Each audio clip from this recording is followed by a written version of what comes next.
odds, some people found their way. I mean, the people that had to show up at work still found their way in the ring. The people that had to go and drop off their children at school still found a way. The people that had to go to their various businesses. It only shows how resilient we are and how, if the rain cannot stop our movement, what then can stop us? Oh. Let nothing stop you. What did I say? Let nothing stop you. That is the title of today's message. So, ladies and gentlemen, in the book of Nigeria Info, chapter Sunnyside, versus the first hour, with yours truly, your pastor, your prophetess, Denise Dennis Walu, one and only of Nigeria Info FM, we shall be looking at the topic, trusting family members with money. Repeat after me. Trusting family members with money. Now, stories are abound of how people have in one way or the other entrusted money in the hands of family members. And yet when it was time for the money to be returned, or when the family members asked for, results, sometimes they entrusted them with a project and they had to give them money for that project. It became stories, and stories. And then you begin to wonder, if you cannot, your family member, your husband, your wife, your parents, your brother, your sister, if you cannot entrust them with money, who then would you want to do that with? Two questions I'd like for us to answer, yeah? Can you trust any of your family members with money? Have you found any of them? Maybe through time you have noticed that you see this particular one, this person is prudent with money. This person will not for any reason divert funds to personal gain. And what fuels the boldness to divert money entrusted in your care to personal gain? Money you know that is not yours, that was meant for something. Now, I saw a movie recently, The Dirty South. The storyline is about a deadline to pay a debt or lose property or business. A daughter tries to raise part of the money. The business belongs to the father. Daughter tries to raise part of the money. Father steals it.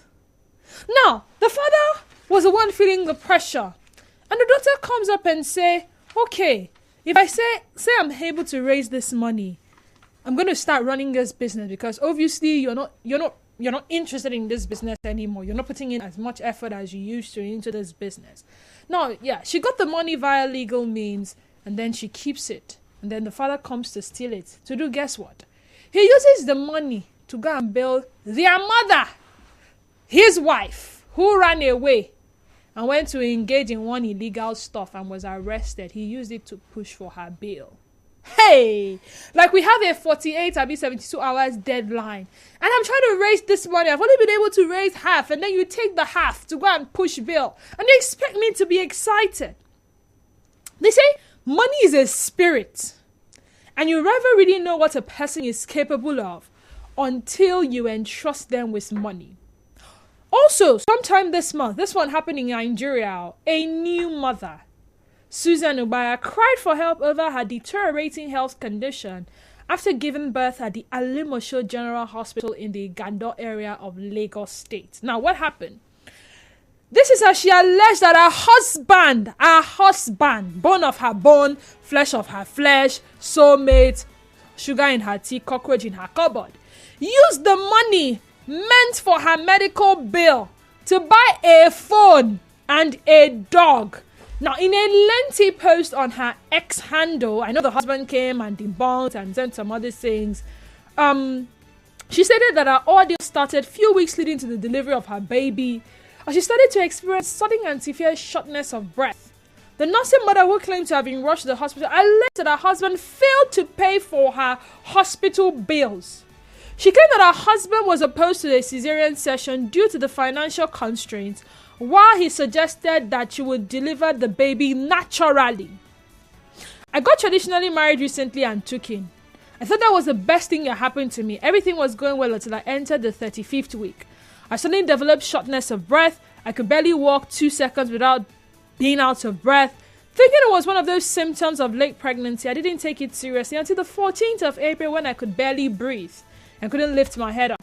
I was rushed to a nearby clinic. They couldn't handle me, so I was taken to my hospital where I was admitted and placed on oxygen. The doctors told my husband we should opt for CS. As I am an unborn baby, we are at risk. My husband said no, that I'll deliver naturally. He insisted he had no money for CS and that they should work on stabilizing my breathing. So for 3 days, I was on oxygen and feeling better. Seeing that I was responding to treatment, my husband went around and insisted I should be discharged against the doctor's advice. Now, she said she became weak to argue with her husband, whose insistence led to her being discharged from the hospital. She however noted that she developed breathing problems again after she arrived home, adding that her husband thereafter bought a herbal drink which he asked her to drink to make her baby's head turn for natural delivery. She further narrated she was in so much pain that she drank only for the pain to intensify, while she struggled so much till about 1 a.m. in the morning when she couldn't take it anymore. I cried out, my neighbors came running, and I was again rushed to the hospital, admitted and placed on oxygen while my doctors determined what to do. My husband insisted he had no money for a C-section. All this while, I was spending my life savings on medications, this test and that test. Now, it's getting far more interesting. This dragged on until the morning of 29 April. I was broken. My baby wasn't moving. My body wasn't good. I couldn't push and my baby's position was bridged. I cried out on Facebook, where a good Samaritan sent me 500k to pay for CS and whatever else I might need afterwards. On how her husband allegedly squanders the money. I immediately sent the sum of 180k, an additional 60k so he could pay for the surgery and whatever we might need. He took the money and spent it instead on a phone and bought a dog while I was battling with my life, thinking he was paying. Now we waited for 10 a.m. while I gave him the money at around 2 p.m. Doctors were shouting, time was running out. I had to call his sister, counted another 180,000 and gave her. She's the one who paid. He came at 6 p.m. when I was being wheeled into the theater. I could hear both of them fighting, the sister threatening to arrest him. Long story short, she eventually gave birth through CS, alleging that her husband had abandoned her and she was left with her newborn baby girl and her aged mother at the hospital. Now the story goes on and on and on. So yes, at some point she became stranded. But then, the bottom line is, if the story is true, the husband said he didn't have money for C-section. Now, she was able to get money from a good Samaritan. I know some of you are asking, why didn't she just pay the bill? Why did she give it to the husband? He is her husband, for heaven's sake. I mean, he's the one that will sign all the necessary papers, true or false. So it only makes sense that he does the payment. I mean, how could she have possibly known that he would use the money to buy a phone and a dog, leaving her to battle with her life and that of the baby at the hospital? We could go on and on sharing stories. Oh, this one, I know a lot of you can relate to it. You have a brother who travels abroad. And while he is abroad, he sends money home so that you guys can build him a house. Maybe you guys have lands. And maybe he says, okay, if we don't have land, buy land, build a house. And he keeps sending money. And you keep collecting the money. And then you keep sending pictures of houses that do not belong to him. And he sees it and he's impressed. And one of these days, he chooses to come back to Nigeria thinking that, oh, he now has a mansion in Nigeria. Only to realize that there was no building, no foundation dug, no land bought. Building you saw belonged to someone else. And then the family members will try to say, calm down, he's your brother. I mean, I know someone who experienced it firsthand. I used to live at Igrita sometime in 2010, 2011. I know this family very well. So the younger brother goes abroad. And yes, he got involved in some illegal stuff.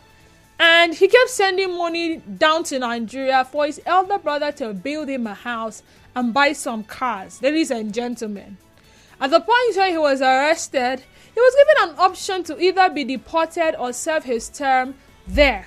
And as much as he knew, he didn't want to be termed an ex-convict. And according to him, he had so much back in Nigeria. So what was the point? He chose to be deported, ladies and gentlemen.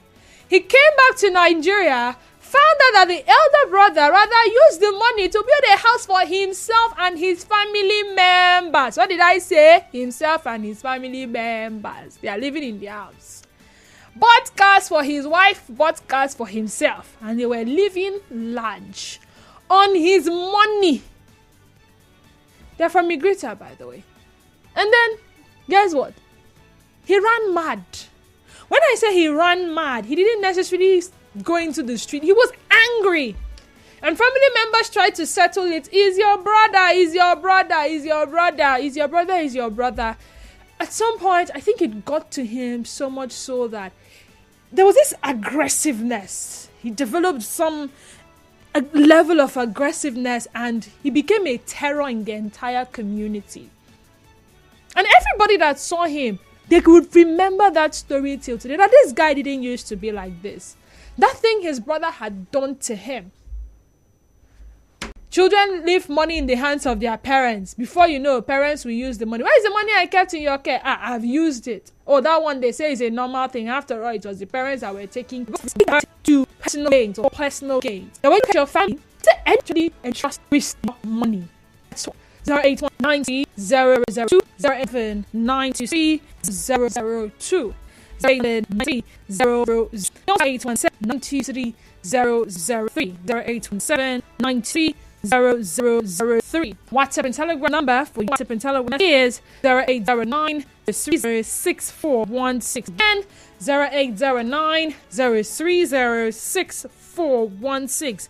Do well to turn down the volume of your radio set as you call and also be audible so we can hear your call screeners in standby to take your calls first. Before passing you on to me in the studio. So when you do call, the first voice you would hear will not be my voice, but out of the call screener. On X, we are at Nigeria Info page. You can watch us live on X, and Facebook page remains Nigeria Info 92.3 PH. So I think I have a call waiting for the screening. Okay, so this is Mila. Oh dear. Mila, so sorry about that. You would have to call back. Can you trust any of your family members with money? Would you look to them? Would they be the first person? Anybody? Your wife? Your husband? Your brother? Your sister? Your children? Your parents? Your family member? Nigeria Info. Okay, if that line is going to be a problem, how about we try 0817 923 0002 0817 923 0009. Nigeria Info, good afternoon to you and welcome. Yeah, thank you. Well, Denise, we've had so many stories about family members now they frustrate their siblings, especially those abroad. Of what they do. Now you want to ask them, Denise, if your own brother or your own sister can do this to you, someday we go to the point of, wanting to eliminate that their sibling that wants to maybe come back after spending so many years, after spending so much, to invest in the country. Denise, I wonder, if I say this of men, man is greatly wicked. Your own sibling, your own relation, it's even better to use outsiders. Remember, when they do anything to you, you can have the mind to arrest them, lock them up, wherever you want to, and to bring fit. But if you do this to your family member, trust me, no matter what they do to you, then everybody will fall back on you. Hey, it's in your blood. Let's settle this now, family. Your family matter will go. It's better to even do money business, do any money dealing to a stranger that you can deal with treacherously, when they squander your money, than family members that that your hands are tied. Thank you, Denise. With your family members, your hands are tied. So you see, with somebody else, you call the police, right? You call law enforcement. But with your family members, you see how everybody comes around and say, now your wife now. Now your brother, wanna settle this thing in house. But is it not criminal? I mean, if I tell else, become criminal when it's totally different. Well, Good afternoon. Good I'm calling right now for the afternoon. Well, my mother is that is no use at the moment. Whoa. I have to stay down to the reason the thing that He's your